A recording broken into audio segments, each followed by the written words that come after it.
that we got like characters like the Ancient One to come back, Yeah, it was cool. Robert It was cool to see Redford, that. Alexander Pierce. It was just cool because it felt more like a lived-in universe when we get these characters that don't need to come back, but Yeah, they went out of they their totally, way. yeah, they belong there. So Yeah, why not? Like they should be there. like to get Tilda Swinton to come back as the Ancient One, amazing. Um, Yeah, who else do we it was get? cool We though. get Like Frigga. I love that. Yeah, we do. But I think she had more lines in this movie than she did in the other two Thor films she was in. Oh, Frigga, yeah, for sure.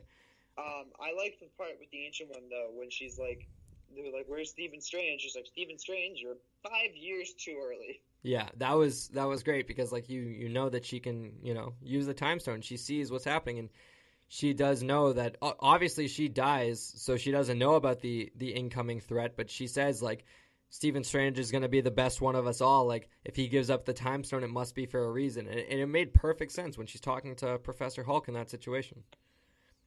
Hmm. Going forward from there, is it time to talk about Tony?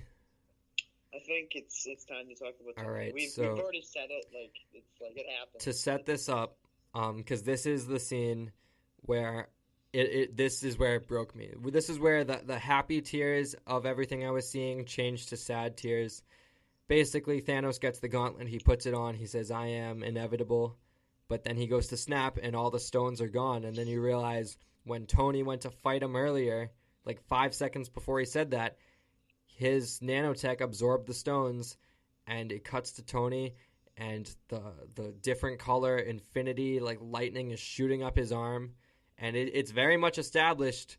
Hulk is the only one that can undo the snap because he's the only one that's maybe as powerful who has the strength to Strongest do it. Avenger. Strongest Avenger. And then Tony just says to him, "And I am Iron Man." He snaps. He snaps away all of Thanos' army, which makes sense for those of you who say, "I thought you can only snap random." No, when you have the gauntlet, it's not like, "All right, collect the Separate magic them. rocks and commit genocide of half the universe." That's not how it works. You would get half. You would be able to like grant whatever wish you wanted. You could do whatever happened he wanted. So essentially, he snapped away all of Thanos' army. He goes to sit down. It's him, it's Pepper, it's Rhodey, it's Spidey. Mike, how emotional was this scene for you? So after seeing Thanos just be like, "Oh well, shit," and he goes away, and it goes to Tony, and I'm like, "Well, that's it." Like I knew when he put it on, I'm like, "Yeah, it makes sense." They've kind of hinted throughout the movie. He's like he saw his dad, and that's like a whole thing. But like him on the ground there with all them, it was just like I wish he said something to Peter. He only spoke to Pepper, which it makes sense. And she's like, you can rest now." Because throughout his movies, he couldn't rest. Like no matter how many times he said he's going to do it, he knew that his number one priority was to protect the world at all costs, and he did it. But it cost him everything. Yeah, And it was really sad. it Like was he's there and dying, it, burnt. it was heartbreaking. Yeah. It was a perfect series of people that went to see him because we had first it was Rhodey, his first friend, Yeah. first character we see him really like have a strong friendship with. Second, it was Peter, and man, anything with Spider-Man, just any emotional thing with Spider-Man just breaks me completely because he's saying to him, "Mr. Stark, we won, Mr. Stark," and he's just such an innocent kid. And then Yeah. that quickly shifts from Mr. Stark to Tony, please don't go. And you just realize like, that's his father figure right there. I'm getting emotional just reciting it, not even watching it again. And it's quite the opposite of Miss Feels So Good. Yeah, and then it ends with Pepper, and she's done a complete 180. We see at the beginning of Infinity War when he goes up, says, "I think we're going to have to cancel that dinner reservation. Tony, tell me you're not on that ship. You come back here right now." Complete 180 to her saying, you have She fights. you have this responsibility. Yeah, she does fight, but she's very much like when she knows that he discovered time travel rather than him saying like he does say, "I can bury it, we don't have to get into it." And she goes, "But could you really sleep though?" And she just says, "Listen, Tony, you can rest now. Like you did it. Like you saved us all." And beautiful scene, and even better, even more breathtaking was the funeral. Um Yeah. I Everyone was, I lost it when we saw proof that Tony Stark has a heart. That just made me so sad. And then we literally get a very comic booky of them to do, which I thought was so cool. We get every Marvel hero at this funeral, and that was so sweet. Even the Guardians, like, it's just the people who don't even know them. Even Janet Van Dyne and Hank Pym, you know? I was Man. good to see them there. The Harley from Iron Man 3, all grown up. It was such an emotional scene with one of those timeless scenes in cinema, like in cinema, not just superhero movies, that people will go back and watch and say this is one of the greatest scenes of all time, just because of how much star power is on screen at that one point, you know, who's there, what the scene means with the character and all that.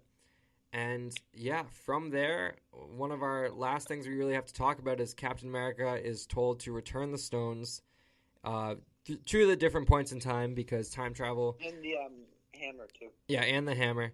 He doesn't come back. Everyone's like, what's going on? There's an old man on a bench, and it's old Captain America. He went back in time, and he stayed, and he lived his life. Mike, I'm pretty sure that was something you predicted.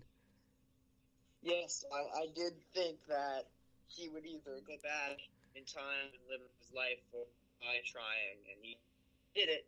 I didn't expect us to see old Cap. I thought it was kind of like he was going to do it. Somehow came back. I'm still a little confused on what he did to, like, out of the timeline. It's confusing. Doesn't matter. Still a great scene.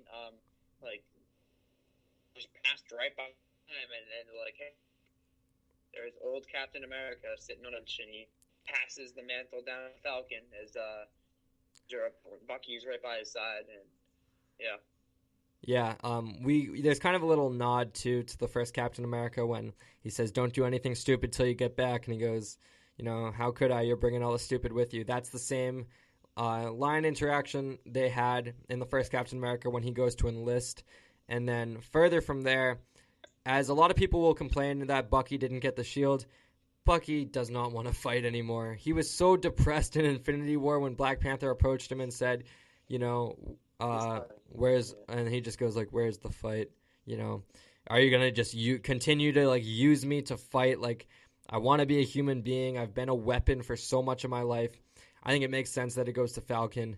I think it means more to him to give him the shield and all that. I thought that was a really touching moment. Obviously, the movie ends with Tony. Excuse me. I knew it was gonna end with a dance. Yeah, that was great. And the same song that they danced to was the same song that Nick Fury is listening to in Cap's apartment in The Winter Soldier. Oh wow, is it really? Yeah, awesome. Same exact song. So I was thinking though, like, he's returning all these stones, so like, does that mean he has to inject the ether back into Jane Foster?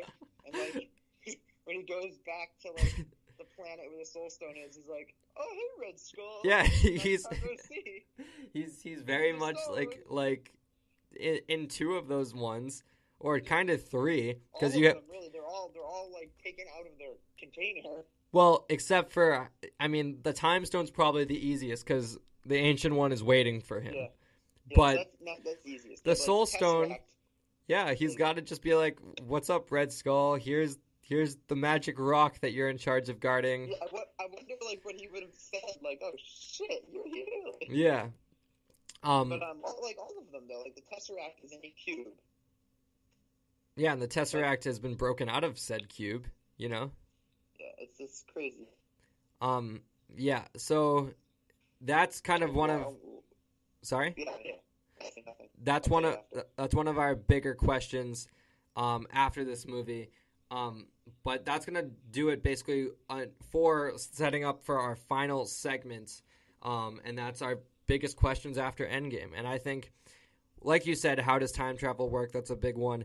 Another one, I guess, is just kind of where does the MCU go from here? Because there is no end credit scene.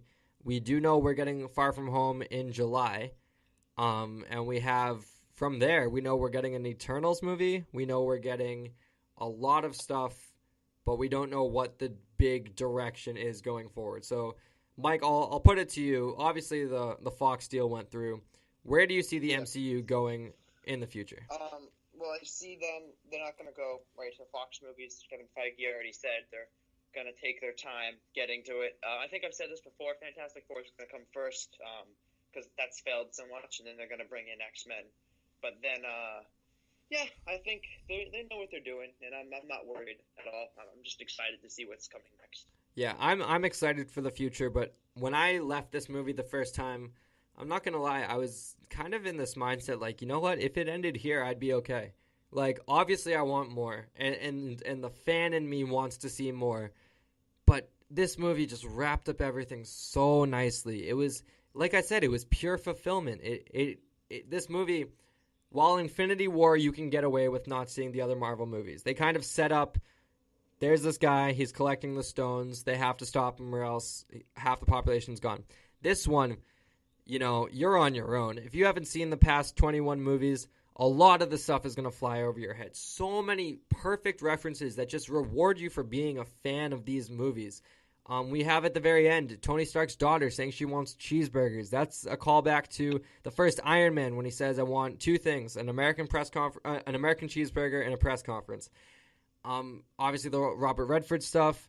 There's so much going on, with callbacks and everything, and I think it's very rewarding if you are a fan of the MCU to see this movie.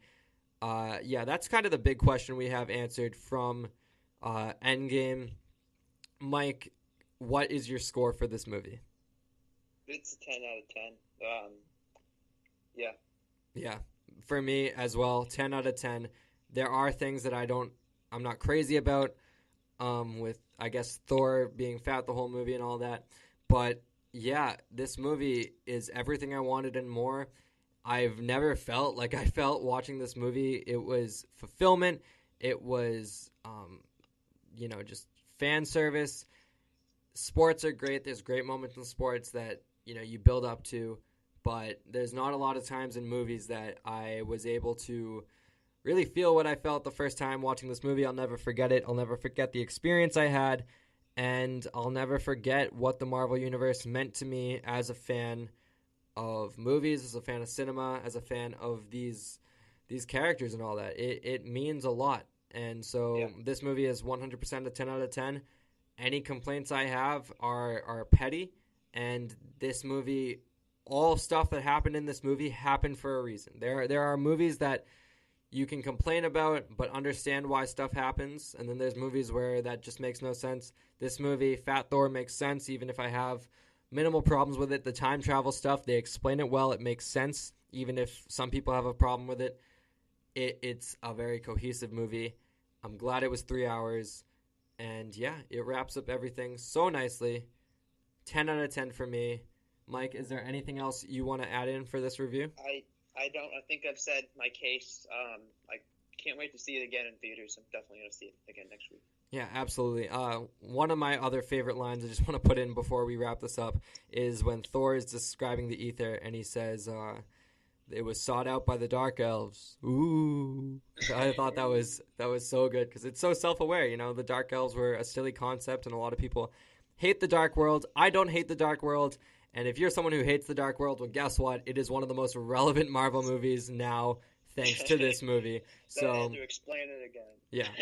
With that being said, that's going to wrap up our review. Mike, where can everyone find you on social media? You can find me everywhere at Mike Gillis25. Awesome. You can find me on Instagram at LiamCrowley714 and on Twitter at LiamTCrowley. Find the podcast on Twitter at BlockBreakPod. Tweet or DM us your questions, comments, and concerns. We will talk about anything you guys want us to talk about. We'll have news episodes coming out soon. We'll probably start those back up next week. It's just been kind of hectic with Endgame, and I revisited Infinity War with Brandon Hanna from Film Physics and Action Industries. Go check that out if you haven't listened already. That was a very fun podcast with our first special guest, so that was pretty cool. I'm going to do another Game of Thrones episode this coming Monday, recapping whatever goes on in episode 4 from this season. And yeah, make sure you're subscribed on iTunes and Spreaker. Download our episodes. It helps the show tremendously. And with that being said, that's essentially going to do it for myself and Mike. Thank you so much for joining us on this review of Avengers Endgame. We had a lot of fun talking this movie, and I'm sure this won't be the last you hear of us talking all things Avengers. Thank you so much for joining us. Take care, everyone.